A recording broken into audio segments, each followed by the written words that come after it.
К нам в ремонт приехал Opel Zafira 2007 года. Пробег 336 тысяч километров. Проблема – стук и течь. Приступаем к диагностике и разбираем рейку. Сперва извлекаем распределитель, а затем на очереди шток. Состояние у агрегата не очень. Шток сильно пострадал от коррозии, как будто он пережил несколько зим в нашей стране без подштанников. Но это еще не главная проблема.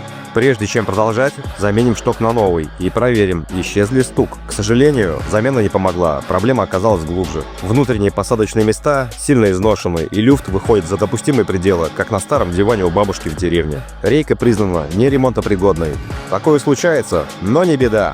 Мы предлагаем клиенту нашу восстановленную рейку с гарантией, полностью перебранную, с новыми комплектующими и проверенную на стенде. Теперь рулевое управление снова будет четким, безопасным и без лишних звуков, как в новых машинах. Проблема решена. Увидимся в Рейконе.